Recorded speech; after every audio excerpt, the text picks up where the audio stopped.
Everybody, what's up? I'm Emily Paris. Welcome back to my channel, or if you're new here, hi, I'm Emily. I make, I don't even know what really the brand description for this channel is, but I would say I make lifestyle, wellness, health, awareness videos. I definitely consider myself like a chronic illness advocate, awareness raiser, if that's what you want to call it. So this is definitely a safe space for those of you who have chronic illness, or kind of an education zone for those of you who don't but want to learn more about what it's like to live with a chronic illness. So today I'm going to be talking about how to tell people that you have a chronic illness. I was recently talking to someone that reached out to me through actually mutual friends of ours, but he also deals with UC and ulcerative colitis.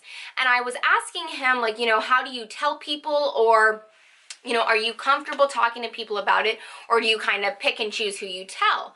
And so we were talking about that, and then he was talking about how his sister, kind of deals with it. She has ulcerative colitis too, and, just kind of how people with chronic illnesses kind of struggle with who, when, how to tell people that we're sick or about a condition. It's not just a chronic illness, it's anything. Any traumatic or something that really affects you as a person, how do you tell people about it? And the answer plainly is you don't have to, but if you want to, I'm going to kind of tell you how to do that today. So yeah, let's get into it. I will say, if you are not subscribed to my channel, go ahead and click that little red button down below. So yeah, I don't have like a super, what would you say, consistent upload schedule, but I do upload pretty frequently, at least once a week, sometimes twice a week. So subscribe to my channel so you don't miss out on any more videos. With that being said, let's get started. So I'm going to kind of group this into groups of people that you might want to tell. So the first and foremost is your family. I would hope that your family was there during the diagnostic period. And if not, if it's something that you don't know how to tell them. So let's say I'll use like sexually transmitted diseases as an example, something that's going to affect you the rest of your life. So not like chlamydia or anything that's just like antibiotics. So things like herpes or HIV or something. How do you tell your family who maybe weren't there for you in the diagnostic period? And I think that this may be the easiest group to come out to, because they just want what's very best for you. They're not going to judge you. They just want to make sure that you're healthy. So they might actually be mad that you didn't tell them sooner. So I think just setting the tone, if it's something that you want to be taken seriously in any of these groups of people, sit down and be like, this is a serious conversation that I want to have with you. I'm pretty open about my illness and my condition, ostomy, J-pouch, all of this stuff. I mean, I put it on the internet. But when I really want to tell my story, I don't just tell the whole story about all my complications and my emotions in those complications to everyone. I tell a select few people that I care about, or that I just want to know that piece of information. And so setting the tone, I think, is really important, making sure that they understand that you take this seriously and that you are choosing to tell them, not just like writing on a post-it note, hey, by the way, I have herpes, XOXO, Emily. I don't have herpes, but just an example. So I think your family is probably the easiest group to come out to. I will say also, be prepared for tons of questions. These people might not have any idea about your illness, and it's kind of your job now as a patient to know, not only for your own health. I think every patient should know what's going on with their body, but also so that you can inform others and properly. And so if you can't, do a little research before this, because they're going to have questions, and then you guys can have kind of an open discussion. And it's not with, oh, I don't know, or I don't want to talk about it, etc. If there are circumstances regarding these, so let's use herpes as the example, and your parents say, who did you get it from? You can pick and choose what pieces of information you choose to disclose. You don't have to tell them every aspect of it. And so, yes, as far as family, I think that it's probably a pretty easy and self-explanatory disclosure. The next group of people, I think, outside of that is then work. So work people are kind of pick and choose who you want to tell. I currently work in a restaurant while I'm in school, and I've been with this restaurant for a little over 5 years. So they've literally seen me grow up. I worked there like a couple months before, or a couple months after I was diagnosed. No, I I was diagnosed because I started working there December 2012. So I was diagnosed almost a year after I started working there. So I have been really open with them, but you don't have to.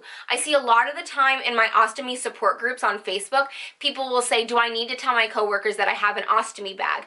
And the answer is no. It's not anybody's business. It's not required by law that you disclose, but I find that it's a lot easier, and they have more of an understanding if you're open. So for example, this person was saying, my bag had a leak and my boss didn't understand and yelled at me why I was away from my desk for 20 minutes. And had your boss known that you have an ostomy and that things might happen, that whole confrontation could have been prevented. So right now I'm on blood thinners. And when I was put on blood thinners almost a week ago now, a week ago now, I came to my work right away on my first shift back and I said, listen, I am on blood thinners. If I fall or cut myself, I have to leave the shift and go to the hospital to get an anticoagulant shot. So just letting them know, that way when it happens, they're not like, I didn't even know that this was going on with you. While your company is first and foremost there to be a business and to make money, they do generally, most of the time, hopefully, care about their employees and want to know what's going on with you, especially if somehow it could affect your business performance, I guess you would say. I also, taking this into chronic illnesses, is that a lot of the time we have to take off work, and if they're understanding about your condition or know about your condition, or you're showing up late or have to leave early for doctor's appointments, they're just aware. They're not wondering or thinking you're slacking off or any of that. It's more of just an informants thing. I have had several people say in my ostomy support group that bosses have given them a subtle hint that they could be fired, and that is against the law. If your company, so let's say you get this surgery, a lot of people are like, I have to take 6 weeks off. What if my company fires me because I can't be gone that long? It's illegal. What you need to do is file an FMLA. I think that stands for Family, that's all I know. Family Medical Leave Assistance, I think is what it stands for. So it's not paid leave. It just is documenting, this is happening to me and you can't fire me for it. On the same side of the same coin, I would say that professors, anybody who's an authoritative figure to you, so I go to school full-time, and in the beginning of every semester I send the same email to every professor that I have, and I say, I have a chronic illness, I have a condition that may require me to schedule doctor's appointments, may require me to miss class. This is what it is. And if they have a problem and they say, well, I have a strict attendance policy, you can only miss 4 classes, after that you fail the class, which I have had before. I personally went to disability services at my university and made a claim with them just saying, I am a student who requires a specialized attendance policy because I may need to miss school because of my disease, and you can't dock my grade for it. I recommended a lot of friends at my university that they should also see disability services for a lot of things. I don't know if every school has disability services. I would assume so. And if not, you can kind of look that up and see. But I think for the most part, I had one professor this semester who is really strict on attendance policy. The rest are very easy to work with. My public relations professor, bends over backwards for her students. And so for the most part, I think that they're going to be pretty understanding in addition to work. But there are things there to protect you, like FMLA, disability services, all that kind of stuff. The next group I want to talk about are your friends. And I think the most important thing in this whole aspect is you can pick and choose who you want to tell. You don't have to tell anybody. I personally am very open about it, and I think that my personality and my positivity lends itself to talking about it. I'm like that kind of person that never knew a stranger. I tell people TMI way too often, and so it just kind of came naturally to tell people, but I will say that I kind of regret talking so openly about it only in my personal world, only because I'm now known as the girl with the illness, or the girl with the ostomy, or the girl with no colon. And so sometimes I wish that people would see that I'm so much more than my illness, or I have so much more to offer than, you know, my sickness and my ostomy videos, you know? I'm a multifaceted human being, okay? I'm not just sick. So that I will say, that would be the only aspect of being choosy with who you tell. So as far as friends go, I think that it's better to pick and choose who you tell, because you are really opening yourself up and a huge part of your life oftentimes to people. Now, your close group of friends probably was there during the diagnostic period. You probably were filling them in about lab results and tests and scans and whatever and procedures. So that's so much, you know, just kind of a given that you would let your friends know, or else I would hope that your friends are good enough friends that you would want to tell them. New friends, I think that waiting to tell them, or waiting until you would need to tell them, is up to your discretion. Let's say you had ulcerative colitis and you were going on a camping trip where there weren't going to be any toilets. So that situation I could understand maybe being like, hey, just letting you guys know, like, I go to the bathroom a lot, okay? So that aspect I definitely understand, kind of withholding yourself, but then letting them know. Okay, so I also wanted to clarify, what do you say in these instances? So I think just, it doesn't have to be some huge, hey, I have to tell you something really important, but just kind of saying, listen, I just wanted you to know that I have this going on. This is what it is. This is how it's affecting me. This is how it will affect our friendship, our family dynamic, my work performance, etc. in the future. And it doesn't always have to be a really intense conversation. Like I said earlier, I tell everyone that will listen that I had an ostomy, now I have a J-pouch, I don't have a colon, I'm an advocate for this community, etc., etc., but I don't tell everyone the very traumatic and emotional details of everything. And so in that aspect, it doesn't always have to be a really serious conversation. When I do want to tell people that what happened to me, I do it to a select few of people, my very close family, close friends, and then in a relationship aspect, once I think that we are, I would say once we're exclusive, which has only been Graham since I had an ostomy, and he was obviously there for half of it, and so that's kind of where I want to talk about next is dating. I do have a whole video about sex and dating with an ostomy, but in relation to a chronic illness, I think that it is important for your significant other, even if it's just casual, to know what's going on with you. Like I said, you would hate for them to think that you were standing them up or kept canceling or weren't interested or seeing other people if that wasn't the case. And so just letting them know, even if it's, so let's say it's early stages and you have to cancel a date because you're not feeling well, you're in a flare, you're in the hospital, whatever. Yes, now I remember what I was saying. So I think that sometimes it's easier to tell them, hey, I have an illness. We can talk more about it another time, but I'm really just not feeling great. Can we reschedule? And I think the key here is rescheduling in that moment so they don't get the wrong impression.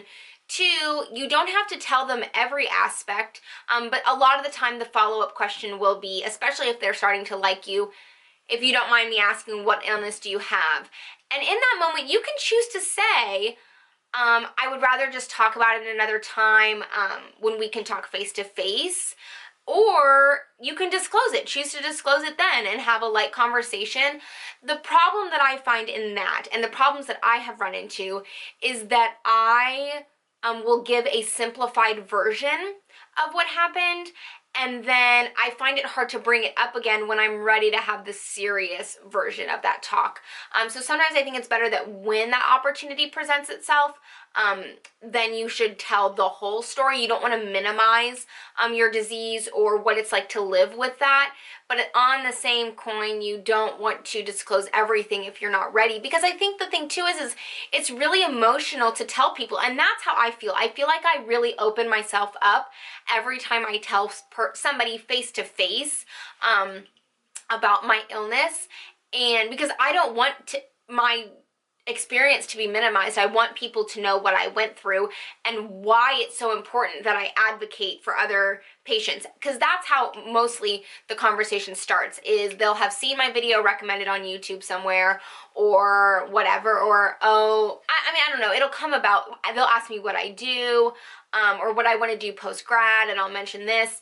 And so in that aspect, you know, I don't always really want to open myself up because it's very emotional, like I'm sure most of you feel, to talk about some of this stuff and to talk about how you feel and how hard it is for you to live with a chronic illness. And I think that the response a lot of the time, and I talked about this in my sex and dating with an ostomy video, your opinion of your disease is how they're going to treat it.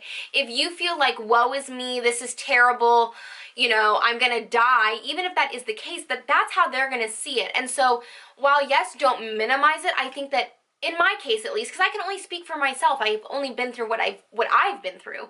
And so I will tell the story and I won't leave out details, but then I'll say, but now that I'm healthy, because technically I am relatively healthy, I can say I have this experience in my history, but it's definitely shaped me into who I am and made me a stronger person.